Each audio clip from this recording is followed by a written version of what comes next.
that many moves that hit in that general area of the screen. Yeah. Good try, though. Yep, that's me.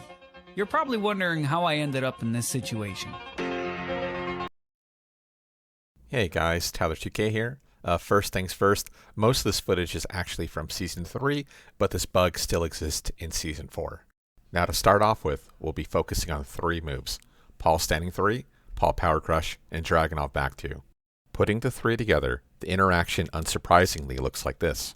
And that's because, even factoring the freeze time and recovery time, there are just too many negative frames for Paul's Power Crush to beat us. Namely, Dragunov recovers 9 frames quicker than Paul does here.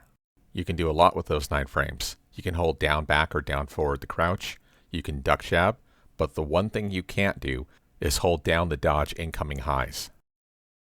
Let's go frame by frame to analyze exactly what's going on here, as well as a few other preliminary notes. First things first, Paul's Standing 3 and Power Crush were both chosen because it allows for Dragunov Back 2 to hit exactly on the 8th frame, thereby allowing the Power Crush to complete.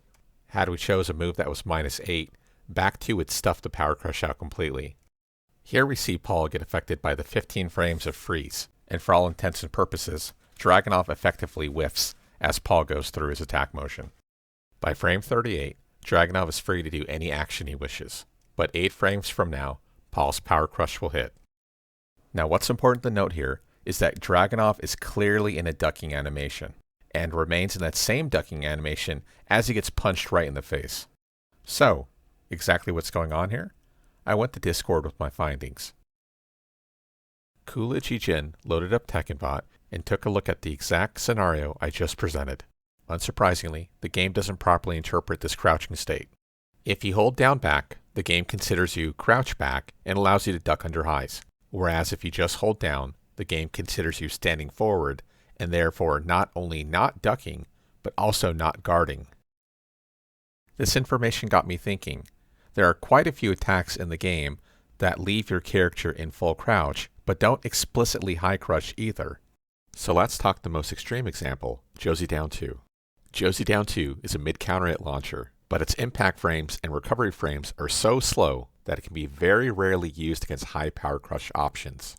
Using Asuka's I-15 Power Crush as an example, even if Asuka's at -12, Josie's Down 2 is too slow to not only counter hit launch, but also too slow to recover, thereby getting hit by the high.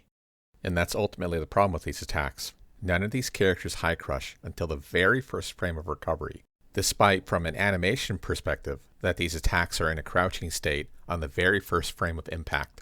Which leads to the question, if it doesn't crush on the very first frame of impact, exactly when should it crush?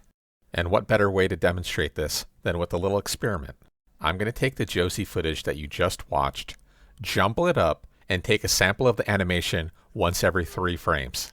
And the question is simple. Which letter or letters do you think should be high crush frames for Josie? I'll go ahead and post the answer key below, but it should thoroughly demonstrate how ridiculous this is. So, to recap, during certain attacks, you must hold down back or down forward to duck incoming high attacks. You cannot hold down. These same attacks are visually in full crouch during their first impact frame, yet do not explicitly high crush until the very last frame of recovery. This is unintuitive and should be either fixed or improved. And I know what a few of you are thinking. If Namco wanted this to crush, it would crush. But one of 2 things. First of all, these moves were designed without the Power Crush mechanic in mind. Second of all, there are always exceptions in Tekken.